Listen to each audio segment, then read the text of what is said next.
Hi friends, uh, today I will let you know how we can set up the recurring meeting in your Outlook. So चलिए चलते हैं बिना देरी के हुए. Let's open the Outlook profile.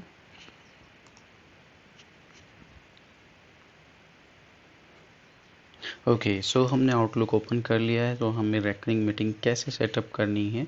अगर आप एक बार मीटिंग सेटअप करोगे और वो कंटिन्यूसली एवरी डे आपको ऑटोमेटिकली शेड्यूल होती रहे, आपको एवरी डे ना शेड्यूल करनी पड़े. This is the recurring meeting and you can set the recurring meeting as per your requirement, like for weekly basis, monthly basis, or as per your requirement. Okay, so how we can set up the recurring meeting. So चलिए चलते हैं बिना देरी किए हुए. Let's go.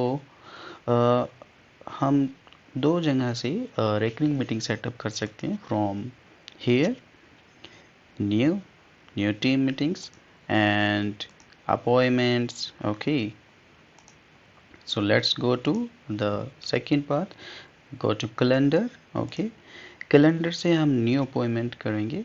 Click on new appointment.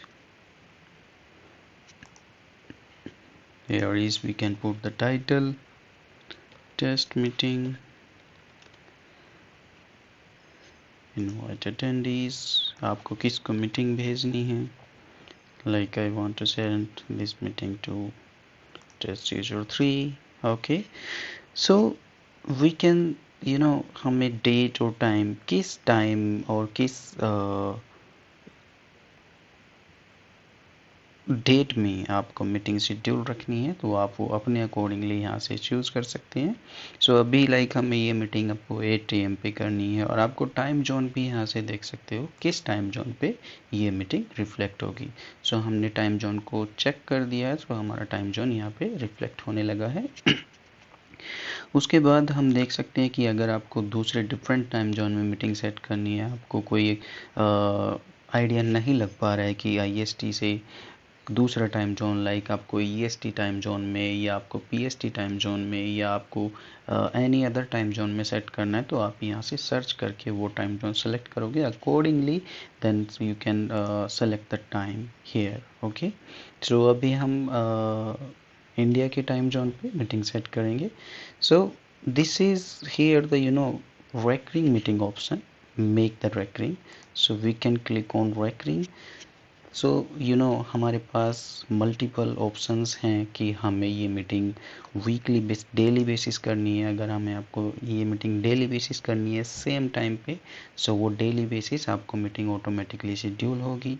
अगर आपको ये मीटिंग वीकली बेसिस करनी है तो वीकली में आपको कौन सा डे सेलेक्ट करना है, लाइक मंडे, संडे और any as per your requirement you can select any days. Okay, monthly basis also available, that we can set the meeting, this recurring meeting. Okay, and yearly we have a 4 options: daily basis, weekly basis, monthly basis and yearly basis. So हम अपने according ये meeting set कर सकते हैं. Like मुझे ये daily basis पे set करना है एवरी डे. ओके, सो टाइम जोन ये हो गया है और कब से कब तक ये चलेगा. एंड टाइम भी आप इसमें आता है ऑप्शन कि आपको कितने 85 योर नो एंड डेट आप सेलेक्ट करोगे तो वो कभी एंड ही नहीं होगा. और एंड करना है तो आप ही लाइक 1 मंथ चलेगा एवरी डे. उसके बाद आपको रेकरिंग मीटिंग दोबारा से मे बी या रिशेड्यूल या फिर आपको अपडेट करना पड़ेगा. राइट, सो हम click on okay.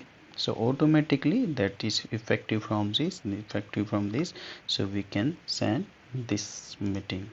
So you can see there is automatically we can see all days calendar invites, 30 all dates, right, till the 1 month. Okay, till the May. तो जब तक हमने डेट सेलेक्ट करी है तब तक ये मीटिंग ऑटोमेटिकली शेड्यूल रहेगी और एवरी डे हमें वो मीटिंग शेड्यूल नहीं करनी पड़ेगी. सो हम उस मीटिंग को ज्वाइन कर सकते हैं. जितने भी उसमें अटेंडीज होंगे they can able to join the meeting without scheduling the meeting every day. So this is the process how we can schedule the recurring meeting. So thank you so much for watching the video. Please like, subscribe and share the video. Have a good day.